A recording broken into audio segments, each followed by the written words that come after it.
어떤 한 남자가 소형 비행기를 타고 마이애미로 가는 중이었습니다. 그러다 기체 이상이 생겨서 비행기가 바다로 추락하게 됐죠. 이 남자는 추락 직전에 비행기에서 간신히 자신의 몸만 탈출을 했습니다. 그래서 바다에 빠졌는데 탈출할 때 이마를 좀 부딪히는 바람에 피를 많이 흘리게 됩니다. 바다에 빠졌는데 피가 나니까 그 피가 어떻게 되겠습니까? 번져 가죠. 그럼 피 냄새를 누가 제일 먼저 맡아요? 상어들이 먼저 맡습니다. 그래서 이 상어떼들이 먼 곳에서부터 몰려들기 시작합니다.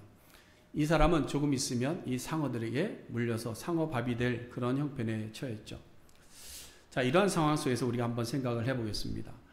부상을 당한 그 사람이 혼자서 물속에서 달려드는 그 상어떼를 잘 감당하고 살아날 수 있는 퍼센테이지가 얼마나 되겠습니까? 근데 그때 불행 중 다행으로 지나가던 한 비행기가 있었는데 이 광경을 보았습니다. 그래서 급하게 해안 경비대에 무전을 날려서 SOS를 쳤습니다. 지금 어느 지점에 경비행기 하나 추락했는데 생존자가 있다. 근데 그 생존자가 부상을 당해서 피를 흘리는 상황이 있는데 속히 구조대를 보내주면 좋겠습니다. 라고 긴급 타전을 보냅니다. 자, 이런 상황 속에서 물에 빠진 조난자가 살아날 수 있는 길은 또다시 한 가지가 생긴 것이죠. 무의식 중에 초능력이 나온다고 하는데 갑자기 수영을 막 잘하게 돼서 그 자리를 피할 수 있겠는가? 아니면 이 조난자가 싸움을 평소에 잘해서 아무리 많은 상어떼가 몰려도 그 상어떼를 다 싸워서 이기고 살아남겠는가? 이 두 가지 방법은 아마 가능성이 제로일 것입니다. 그럼 이 조난자가 스스로 할 수 있는 것이 아무것도 없는데 살아날 수 있는 길은 무엇이겠습니까?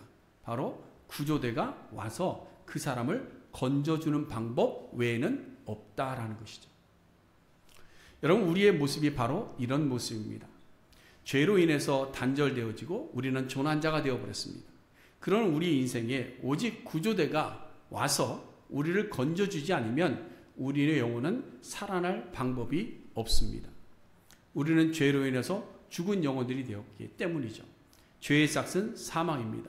죄의 결과로 얻게 된 영원한 죽음이 우리의 상태입니다. 우리가 아무리 애쓰고 우리가 아무리 힘쓰고 우리가 아무리 많은 것을 가지고 우리가 많은 지식을 가지고 대한다 할지라도 우리가 살아날 수 있는 길은 없더라. 히브리서 저자도 2장에서 우리의 범죄함과 불순종에 대한 공정한 보응을 말씀하면서 죄로 인한 죽음에서 구원해 주실 분에 대해서 증거합니다. 그래서 그분의 우월성에 대해서 막 설명하죠. 천사와 비교했을 때 이분이 더 우월하다. 모세와 비교해도 이분이 더 우월하다. 근데 가장 결정적인 비교는 무엇과 무엇을 비교하는 게 대제사장과 예수 그리스도를 비교하고 있는 것이죠. 그래서 4장 14절에 대제사장이라는 말을 처음 언급합니다.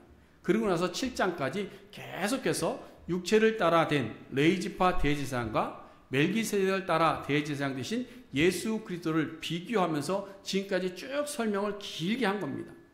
그리고 나서 이제 8장을 시작할 때 이렇게 길게 설명했는데 이 모든 말의 핵심이 무엇이냐 하는 것을 1절에 이야기합니다. 이 1절이 뭐죠?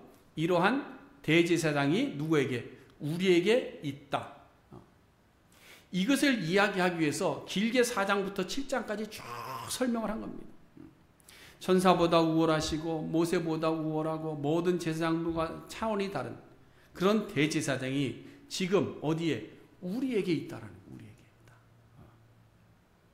여러분 가끔 방송에서 그런 말을 들어보셨는지 모르겠어요. 우리는 무슨 보유국이다. 우리는 누구 보유국이다. 이런 얘기 들어보셨나요? 축구를 하면 그러잖아요. 우리는 손흥민의 보유국이다. 뭐 이런 얘기 합니다. 예전에는 우리는 김연아 보유국이다. 막 이런 얘기 했습니다. 이 말은 너희가 아무리 뭐라 해도 우리를 이길 수 없어. 라는 어떤 자부심을 표현하는 말이죠. 우리에게는 누가 있다. 그러나 사실 아무리 주장해도 소용없죠. 이제 점점 시간이 지나면 은퇴도 하고 기량도 떨어지고 합니다. 그러니까 더 이상 거기에 대해서 영원히 기대할 수 있는 것이 없습니다. 그런데 정작 하나님을 믿노라 하고 모여든 우리 안에는 이 확신이 없더라라는 거죠. 대제사장이 나에게 있다라는 이 확신이 없다라는 겁니다. 우리 속에 대제사장 되시는 예수 그리스도가 나와 함께 있다라는 이 확신이 우리 속에서 사라질 때가 많이 있더라는 거예요. 그러나 여러분, 실망할 것이 아니라 우리만 그런 것이 아니죠. 우리만 그런 것이 아닙니다. 위대한 믿음의 선진이었던 다윗도 보시면 마찬가지입니다. 하나님께서 율법을 통해서 내가 너를 떠나지 아니하겠다, 내가 너를 붙들어 주겠다 말씀하셨음에도 불구하고 다윗은 노래합니다. 나의 하나님, 나의 하나님, 어찌하여 나를 버리셨습니까? 하나님, 왜 내게서 멀리 계십니까? 하나님, 나를 잊어버리셨습니까? 하며 울부짖죠. 여러분, 오늘날 우리 신앙인들도 마찬가지입니다. 예수님께서 우리에게 주신 말씀 중에 가장 우리에게 복된 말씀이 뭐죠? 내가 세상 끝날까지 너희와 항상 함께 있겠다. 믿으십니까? 입으로는 우리가 아멘하고 믿습니다 합니다. 그런데 예수님이 내게서 멀리 계신 것 같은 느낌을 가질 때가 있죠. 하나님이 나를 버리셨나 하는 의심이 들 때가 있습니다. 앞서 우리가 부른 찬양처럼 왜 나만 겪는 고난과 고통이 이렇게 큰지, 하나님 왜 나에게만 이런 고통을 주십니까? 하나님은 내게서 멀리 계십니까? 나는 하나님 안에 계시지 않습니까? 예수님의 약속이 기억나지 않을 때가 있는 거죠. 왜 그럴까요?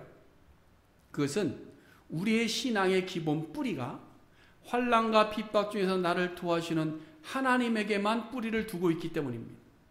그저 환난당하고 고통당하고 어려움당하고 삶의 문제가 있을 때 그것을 해결해 주시는 하나님으로만 우리가 생각하고 있기 때문입니다. 여러분, 우리에게 대제사장이 있다는 것은 내 모든 문제를 해결해 준다, 내 삶을 지켜준다, 나에게 복을 준다, 이런 바람막이 되어주시는 그 대제사장을 이야기하는 것이 아닙니다. 우리의 삶의 부유함과 풍요로움을 주시는 분이 있다는 것, 그것으로 만족하는 대제사장이 아니다라는 것. 지난 목요일부터 풍요로운 삶 소그룹 모임을 다시 시작했습니다.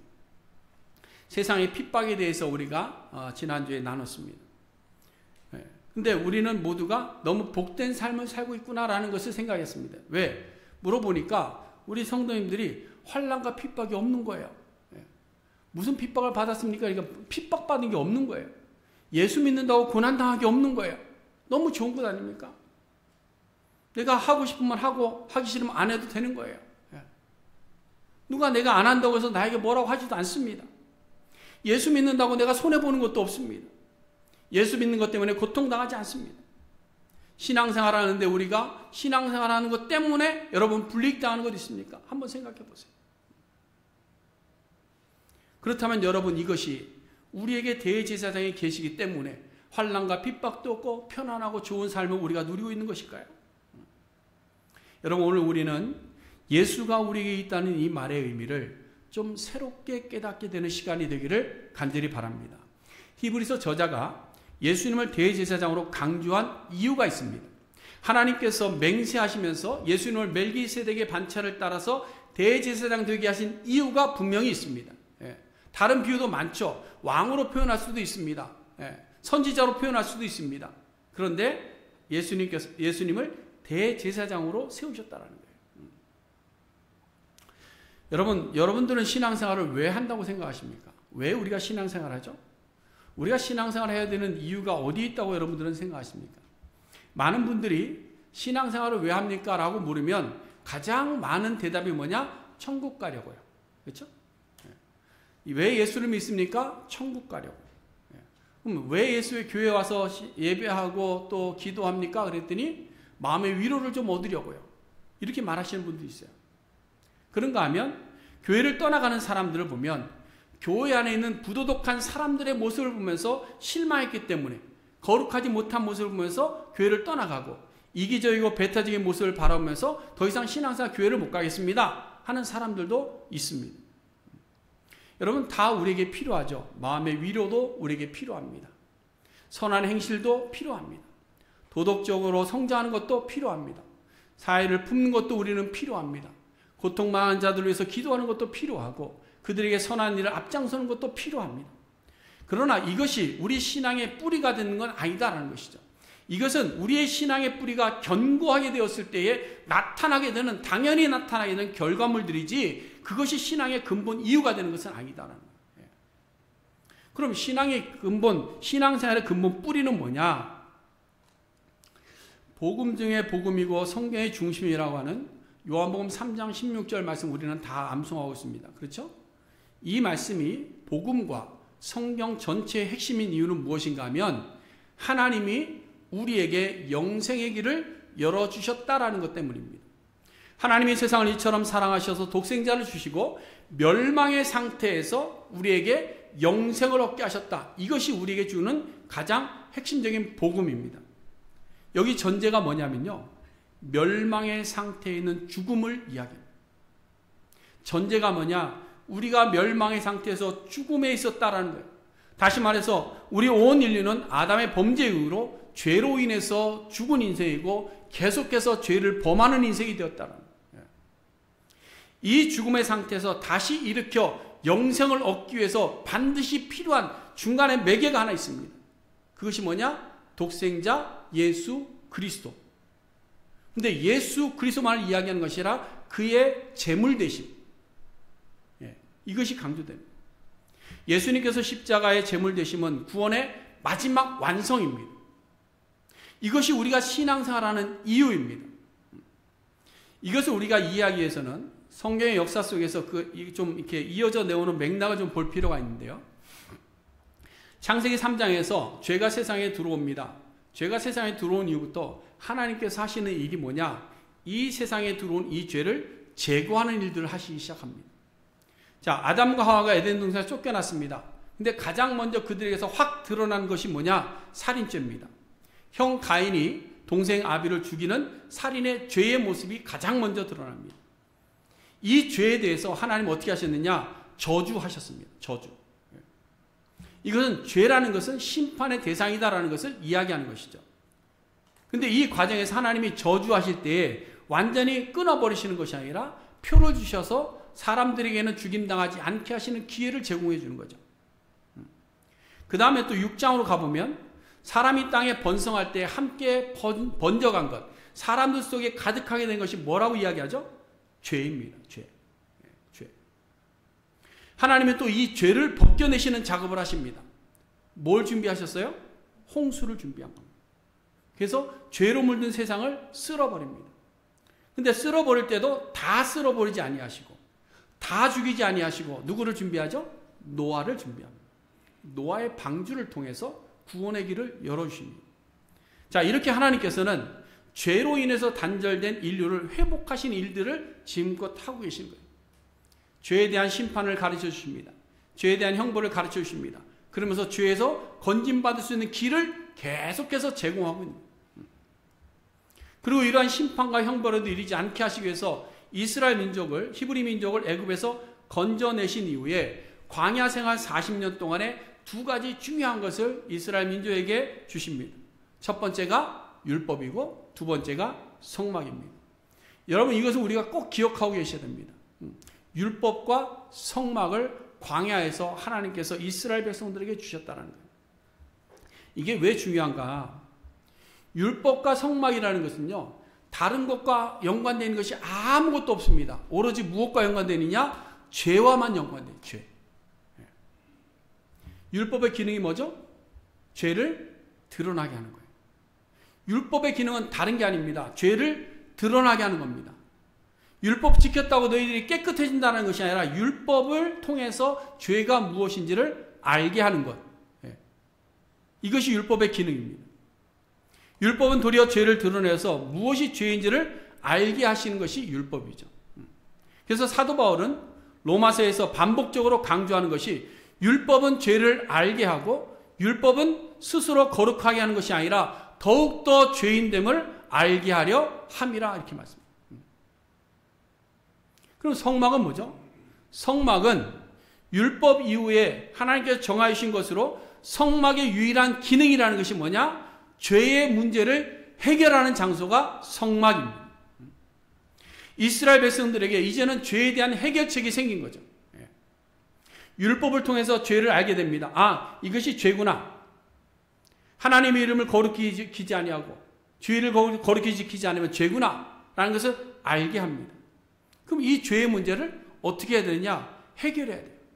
어떻게 해야 되느냐? 성막을 통해서 해결했다. 율법을 통해서 죄가 무엇인지 알았는데 그것을 스스로 해결할 길이 없었을 때 성막을 통해서 제물을 가져와 자신들의 죄를 전가하고 죄사함을 얻도록 하는 그 길을 열어주신 겁니다. 그러니까 여러분, 율법과 성막은 무엇과 연관되어 있느냐? 죄와 연관되어 있습니다. 그래서 이스라엘 민족은요, 광야에서부터 성막 중심의 삶을 살았습니다. 성막을 중심으로 해서 세 지파씩 나누어서 동서남북으로 거주했습니다. 그러면서 그들은 날마다 성막에 올라가서 제사했습니다. 자신들의 죄가 있을 때마다 성막에 가서 제사했습니다. 번제를 드렸습니다. 그리고 가나안 땅에 들어갔을 때 성막을 어디로 옮겼죠? 성전으로 옮긴 거예요. 그래서 이스라엘 민족은 무엇 중심이냐? 성전 중심입니다. 그들은 지금도 이 성전을 회복하는 운동을 하고 있는 거예요. 회복하는 운동. 자, 그럼 한번 여기서 생각해 봐야 될 것이, 이스라엘 백성들이 왜 성전으로 그렇게 올라가려고 하는가? 왜 이렇게 온 지역에서 다 성전을 향해서 가려고 하느냐? 그것은 죄의 문제를 해결할 수 있는 유일한 곳이 바로 성전이라고 믿고 있기 때문입니다. 이스라엘 백성들에게 있어 성전은요, 단순히 하나의 건물이 아닙니다. 성전은 하나님의 회중들이 그곳에 올라가서 자신들이 해결할 수 있는 죄를 해결받을 수 있는 유일한 장소가 성전입니다. 그래서 성전을 쫓아가는 거예요. 이 말을 다르게 이야기하면 이스라엘 민족은 민족의 신앙생활이라는 것이 뭐냐? 철저하게 매일같이 죄의 문제를 해결하는 데 집중되어 있다는 거예요. 아침에 제사하고 저녁에 제사합니다. 왜 하냐? 죄의 문제를 해결하기 위해서. 절기마다 올라갑니다. 왜 올라가느냐? 죄의 문제를 해결하기 위해서. 1년에 한 번씩 대제사의 대속죄를 가집니다. 왜 그 속죄를 지키느냐? 우리의 죄의 문제를 해결하기 위해서. 그러니까 여러분, 이스라엘 백성들이 하나님의 회중 안에 들기 위해서 죄의 문제를 해결하는 성전이 있었는데 그 성전이 파괴되진 거예요. 여러분, 성전이 사라졌다는 것은 우리는 건물 하나 무너졌구나 이렇게 생각하겠지만 이스라엘 민족에게는 그것이 아닙니다. 더 이상 우리에게는 소망이 없어진 거예요. 살 길이 없어진 겁니다. 희망이 없어진 겁니다. 하나님 나라에 들어가야 되는데 들어갈 문이 닫혀진 것과 같은 겁니다. 성전에 올라가야 되는데 성전이 없어진 것입니다. 여러분, 우리가 이스라엘 민족들이 얼마나 성전을 중요시했는가 보세요. 이스라엘이 남북으로 갈라졌습니다. 갈라졌을 때에 북이스라엘 여로보암이 가장 먼저 한 것이 뭐냐? 예루살렘에 있는 성전을 그대로 북이스라엘 지역에다 만들어 놓은 겁니다. 단과 베델에다가 성전을 만들어 놓고 여기서 우리가 죄의 문제를 해결할 수 있다. 그리고 또 예루살렘 성전이 파괴되었을 때도 마찬가지입니다. 이스라엘 민족들은 예루살렘 성전이 파괴되어졌을 때 그러면 어떻게 했느냐? 어떻게 죄의 문제를 해결했느냐? 북이스라엘 멸망했지만 남유다가 여전히 존재했죠. 존재한 이유는 뭐냐? 예루살렘 성전이 아직 남아있었기 때문입니다. 그럼 예루살렘 성전에서 자신들의 죄의 문제를 해결할 수 있었어요. 근데 남유다는 북이스라엘 멸망하고 나서 136년 후에 바벨론에서 멸망됩니다. 그리고 포로로 잡혀가죠. 그러면서 포로 생활이 시작되죠. 그래서 이 멸망의 시점을 언제로 잡느냐? 성전이 파괴된 시점으로 잡는 거예요. 여러분, 예루살렘이 세 차례에 걸쳐서 공격받고요. 그 다음에 세 차례에 걸쳐서 포로로 잡혀갑니다. 근데 남유다의 멸망의 시기를 언제로 잡느냐? 마지막 제3차 공격 때 성전이 완전히 파괴되어짐으로 유다의 멸망의 시기를 잡는 겁니다. 여러분, 유다의 멸망은 왕이 항복한 것도 아니고요. 무슨 나라가 완전히 폐허가 된 것이 아니라 성전이 무너졌을 때에 나라가 무너진 것으로 인정했다. 이것은 그들에게 아주 중요한 일입니다. 죄의 문제를 해결할 수 있는 형편이 없어진 겁니다. 더 이상 성전에서 제사할 수 없기 때문에 스스로 죄의 문제를 해결할 길이 없어진 거예요.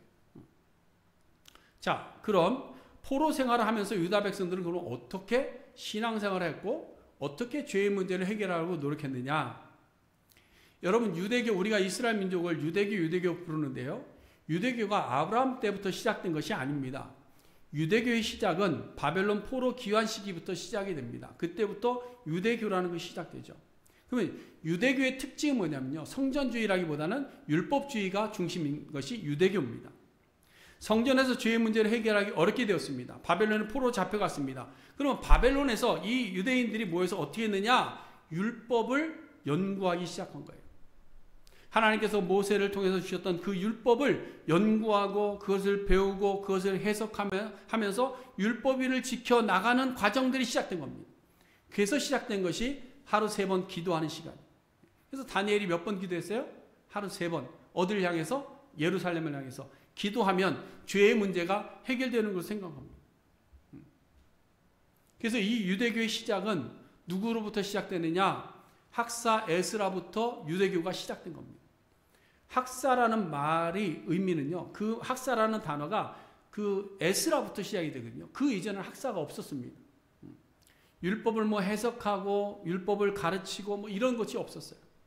그저 암송하고 그저 알려준 것 기억하고 이런 것뿐인데, 이 학사는 뭐냐? 바벨론에 있으면서 율법을 자꾸 연구한 겁니다. 그래서 이 사람들이 신약시대에 오면 서기관이 되는 것이죠. 그래서 에스라가 바벨론에서 성전을 올라가 제사하지 못하니까 율법을 연구해서 포로된 자들에게 가르치기 시작한 겁니다. 그래서 에스라는 아론의 뒤를 이은 제사장의 계열인데요. 제사장 계열인데 에스라가 포로로 잡혀가 있었기 때문에 성전에서 제사한 일을 하지 못하니까 도리어 율법을 연구해서 가르치기 시작했다. 이것을 다르게 말하면 죄의 문제 해결을 위해서 이스라엘 민족은 철저하게 성전 중심이었다가 성전이 파괴되어지고 난 다음에 율법으로 간 겁니다. 말씀으로. 율법 말씀이죠. 말씀. 그래서 율법을 연구하고 배우면서 하루 3번씩 기도하고 금식하고 이러한 행위적인 것으로 죄의 문제를 해결하려고 애를 썼습니다. 그러나 이것으로 죄의 문제가 해결되지 않죠. 율법, 말씀이신 예수님께서 이 땅에 직접 오셔야 되는 이유가 바로 여기서부터 생겨나게 된 겁니다. 그것이 바로 요한복음 1장이죠. 그래서 요한복음 1장에 보면 뭐라고 되어 있습니까? 말씀이 육신이 되어 이 땅에 오셨다라고. 그래서 말씀이라는 건 무엇이냐? 율법을 이야기해요. 그 율법을 지키며 죄를 해결하려고 했지만 해결할 수 없는 그들에게 말씀이 육신이 되어서 이 땅에 오셨다. 결국 예수님께서는 말씀이 육신이 되어 임하심으로 하나님의 구원을 완성시키시는 거죠. 그러면 예수님이 완성하신 게 2가지인데요. 하나는 스스로 성전 되셔서 성전을 완성하셨고 스스로 말씀이 되셔서 말씀을 완성하신 분입니다. 그래서 요한복음 2장에 보면 너희가 이 성전을 헐어라. 내가 사흘 동안 일으키리라. 그래서 예수님 자신이 성전 되심에 대해서 말씀했죠. 그리고 나서 이제 3장으로 넘어가서 하나님이 세상을 이처럼 사랑하사 독생자를 주셨다. 이는 그를 믿는 자마다 멸망하지 않고 영생을 얻게 하려 하십니다. 말씀합니다. 종합해 보면 죄의 문제를 해결해야 영생을 얻을 수 있죠. 그렇죠? 죄의 문제를 해결해야 영생을 얻는데 그 죄의 문제는 오직 성전에서 제사할 때에 제사하는 일로만 가능했다는 거예요. 그 다음에 성전이 무너진 이후에는 말씀으로만 가능한 줄로 알았습니다. 근데 그것이 가능하지 않았기에 예수님께서 육신이 되어 이 땅에 오셔서 그 모든 것을 한 번에 완성시키셨다는 거예요. 이 완성시키신 대제사장이 누구에게 있다? 우리에게 있다. 결국 예수님께서 우리와 함께 계신다는 말은 무엇을 이야기하느냐? 우리가 해결할 수 있는 죄의 문제를 완전히 해결해 주시는 분이 우리에게 있다라는 거예요. 별로 감동이 없으세요. 그렇죠? 죄 문제 다 해결해 주겠다는데도. 네. 여러분 대제사장 예수 그리스도는요. 불완전이 아닙니다. 완전이신 분이에요. 예수 그리스도는 미래에 나타날 일이 아니라 지금 현재 우리에게 함께 하시는 분입니다. 네. 1절 말씀 보세요. 그는 그러면서 하는 말이 지극히 크신 이의 보좌 우편에 앉으셨다라고 표현하고 있어요. 그 대제사장, 우리와 함께 있는 대제사장이 지극히 크시니 성부 하나님의 그 보좌 우편에 앉아 계시더라. 이것은 하나님의 자리를 이야기합니다. 완전하시고 불변하시는 그 하나님의 자리에 누가? 예수님께서 함께 계시더라라는 예수 그리스도의 신성의 회복을 이야기합니다. 자, 그럼 예수님이 하나님의 보좌 우편에 앉아서 무엇을 하고 계시느냐? 2절에 보세요. 거기도 똑같은 표현을 쓰지 않습니까? 성소와 참 장막, 성소와 장막을 이야기합니다.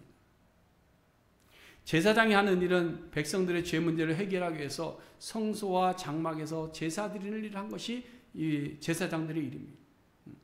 그러나 이 육체적인 제사장들은 죄사함의 반복적인 일들이 계속되어집니다.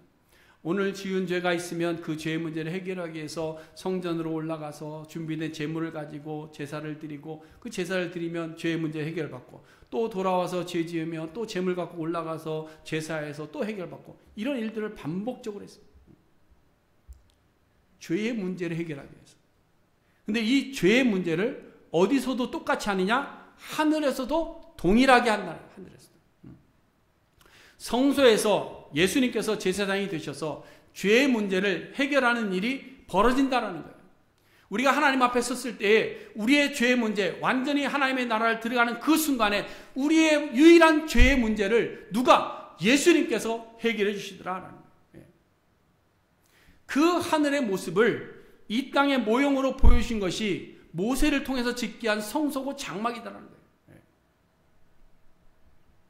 그러니까 실제로 죄가 완전할 수 있는 실체는 어디에 있느냐? 우리가 하나님 나라 들어갈 때에 예수 그리스도가 우리의 중보자 되셔서 그 성소를 지키며 우리의 죄를 사해 주시는 일을 감당하시더라. 그것이 참 장막, 하나님의 성소에서 이루어지는 일들입니다. 여러분, 우리의 행함은 상급이지 그것이 하나님 나라에 들어가는 요소가 되는 것이 아닙니다. 그러므로 여러분, 우리가 신앙생활하는 이유가 뭐냐? 다시 한번 말씀드리면 우리가 신앙생활하는 이유는 복받기 위함이 아니라 우리의 죄 문제 해결하기 위해서 신앙생활하는 줄로 믿으시길 바랍니다. 여러분은 예수 그리스도 외에는 죄의 문제를 해결할 수가 없습니다. 예수 그리스도 외에는 죄의 문제를 해결할 수 없습니다. 그래서 여러분 주일날 예배하러 올라올 때에 가장 중요한 것이 뭐냐? 우리의 지은 죄의 모습들을 가지고 올라와요. 우리가 예배하는 이유는 우리의 지은 죄를 예수 그리스도 통해서 해결받은 그 감사와 감격을 가지고 하나님을 찬양하고 예배하는 겁니다. 죄를 가지고 성찬에 참여할 수 없다는 이유가 뭡니까? 죄를 가지고 참여하는 것은 죄를 먹고 마시는 것과 똑같다. 다음 주에 우리 성찬 예식하는데요.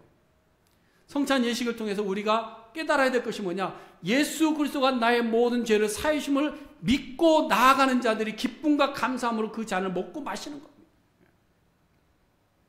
그래서 여러분, 우리에게는 누가 있어야 되느냐? 예수 그리스도가 우리 안에 있어야 될 줄로 믿습니다. 예수 그리스도가 없이는, 대제사장 되시는 예수 그리스도가 없이는 우리는 하나님 나라에 들어갈 수 없고, 예수 그리스도가 없이는 우리는 거룩한 자리에 설 수가 없는 것입니다.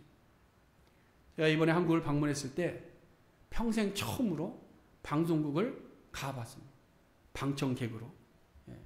여러분들 아십니까? 박보검의 칸타빌레. 안 놀래? 다 가보셨어요? 저는 그 프로그램을 처음 가봤는데요. 방송국 직원들도 그 표를 구하기 어렵답니다. 근데 저희들이 갔어요. 근데 갔는데 보니까 이 표를 구하기 위해서 36대 1의 경쟁률을 뚫어야만 그 들어올 수 있대요. 근데 저희는 뭐 신청한 것도 아니고 그 어렵다는 그 녹화장에 들어갈 수 있었던 길이 뭐냐? 제 아내의 사촌 여동생이 그 방송국의 부장으로 일을 하고 있습니다. 그래서 그 백을 이용한 거죠. 그래서 이제 갔는데 현장에 가보니까 정말로 수많은 사람들이 모였는데요. 몇 시간 전부터 사람들이 빽빽하게 준비하고 있습니다. 근데 거기 기다리고 있는데 우리 이제 처제와 함께 이제 쉽게 들어갈 수 있었죠. 뭐 제가 방송국 다녀온 거 자랑하려고 하는 것이 아니고요. 이렇게 방송국에 들어가면서 갈 때에 그 문 앞에서 반드시 필요했던 것이 있더라라는 겁니다. 뭐겠어요? 뭐겠어요? 입장권입니다. 입장권. 표가 없으면 들어가질 못합니다. 아무리 일찍 가서 줄 서고 기다려도 표가 없으면 못 들어갑니다. 가서 그 직원들 열심히 잘 도와주고 막 해서 착한 일도 해도 표가 없으면 못 들어가더라. 저희를 초대한 처제도 표를 들고 와서 우리가 표 때문에 들어간 거예요. 그래서 입장할 수 있었던 거예요. 이걸 보면서 무슨 생각을 하게 되느냐? 우리가 하나님 나라에 들어갈 때에 무엇을 보여주고 하나님 나라에 들어갈까? 여러분 천국 들어갈 때 무엇 보여주시겠습니까? 제가 이 땅에 살 때에 목사로서 30년 넘게 40년 넘게 오직 교회만 위해서 수고했습니다. 그러니 들여보내주세요. 그런다고 들여보내주겠습니까? 제가 교회를 하나 건축하고 왔는데 들여보내주세요. 들여보내주겠습니까? 내가 그래도 다른 사람들에게 이런 일들 하면서 인정받고 높은 자리에 서고 했는데 그럼 날 들여보내주시겠습니까? 들어갈 수 있겠습니까? 못 들어가죠. 어떤 분들이 그저 감정에 호소하면서 신앙생활 하시는 분들이 있습니다. 이런 분들이 있어요. 하나님은 사랑이 많으시기 때문에 우리를 무조건 용서하고 천국에 들어갈 수 있도록 인도해 주실 거야 라고 이야기하는 분들이 종종 있습니다. 그러나 여러분 죄송합니다. 천만의 말씀입니다. 오스왈드 체인버스 목사님이 그런 생각에 대해서 뭐라고 표현했느냐? 천박한 넌센스다 이렇게 표현했어요. 여러분 하나님이 우리를 용서하시고 우리가 하나님 나라에 들어갈 수 있는 유일한 근거는 십자가 외에는 없습니다. 우리를 위해서 대속의 제물이 되셔서 죽으신 그 십자가 외에는 우리가 하나님 나라에 들어갈 수 있는 길이 없더라. 그러므로 여러분 우리는 무엇을 위해서 신앙생활을 해야 될까요? 무엇을 위해서? 죄의 문제를 해결하기 위해서. 말씀을 왜 배웁니까? 죄가 무엇인지를 알기 위해서 배우는 겁니다. 우리가 왜 하나님을 예배합니까? 죄의 문제를 하나님께서 해결해 주셨기 때문에 하나님을 예배하는 겁니다. 여러분 이 죄의 문제를 좀 심각하게 우리를 생각해야 됩니다. 오늘 본문 5절 말씀해 보시면 제사장들이 섬기는 것을 하늘에 있는 것의 모형과 그림자라고 말씀합니다. 모형과 그림자는 실체의 모양은 가지고 있지만 실체는 아니라는 것이죠. 이것을 우리의 신앙에 접목하면 형식이 아니라 본질이 바로 되어야 된다. 본질. 신앙의 뿌리가 바로 되어야 된다. 그래서 요한복음 4장으로 넘어가 보면 예수님께서 사마리아 여인을 만나서 대화하시는 장면이 거기에 나옵니다. 여인이 물어봅니다. 우리 조상들은 이곳 사마리아 땅에 있는 그 베델에 있는 그리심산에서 예배하라고 하는데 당신들은 예루살렘에 있다고 얘기합니다. 어느 것이 맞습니까? 어느 성전을 찾아가야 우리의 죄의 문제를 해결할 수 있는 예배를 드릴 수 있습니까? 그때 예수님께서 말씀하시기를 이것도 아니고 저것도 아니라 오직 영과 진리로 예배해라 라고 말씀하는 거죠. 무슨 말이냐? 형식을 따라간다고 본질적인 문제가 해결되지 않는다는 겁니다. 본질에 충실해야 되는 거예요. 여러분 우리는 신앙생활에 아무리 삶의 형편이 좋고 우리의 삶의 문제도 없고 삶에 살아가는데 모든 것이 다 잘 된다 할지라도 우리가 짓는 죄의 모습이 있습니다. 그 죄에 민감해야 돼요. 여러분 신앙은 죄에 민감하지 않으면 신앙생활을 바로 할 수가 없습니다. 죄의 문제를 해결받았다는 것을 알지 못하면 주님을 찾지 않습니다. 우리가 죄의 문제가 해결받은 것을 예수 그리스도에서 예수 그리스도의 보혈의 공로로 힘입어서 주님 전에 온다는 것을 알지 못하면 예배의 감격이 없는 겁니다. 예배의 감격이 없는 거예요. 무슨 교회 생활을 통해서 위로받고 교회 생활을 통해서 즐거움 찾고 그저 좋은 사람들끼리 같이 모여서 행복하고 이것이 우리 교회의 본질이 되어서는 안 되는 것이죠. 사랑하는 성도 여러분, 여러분들에게는 대제사장이 있습니까? 죄의 문제를 해결하기 위해서 예수님께로 지금 가고 있습니까? 죄의 문제를 해결하기 위해서 성전 되시는 예수님을 찾고 있습니까? 죄의 문제를 해결하기 위해서 말씀 되시는 예수 그리스도를 따라가고 있습니까? 예수 그리스도 안에서 여러분들은 죄의 문제를 해결해 가고 있느냐 말이에요. 여러분 우리 신앙의 뿌리는 죄에 있는 겁니다. 신앙생활의 본질이고 천국 가는 유일한 길은 죄의 문제를 해결하는 데 있습니다. 그 죄의 문제를 해결하실 수 있는 유일한 분이 예수 그리스도 대제사장이 지금 우리와 함께 있음을 믿으시기를 바랍니다. 그러므로 말씀을 통해 죄를 깨닫고 십자가로 죄사함 받고 하늘의 거룩한 처소에서 참 기쁨을 누리며 예배할 수 있는 우리 모든 성도님들 될 수 있기를 주님의 이름으로 간절히 축원해 드립니다. 기도하겠습니다.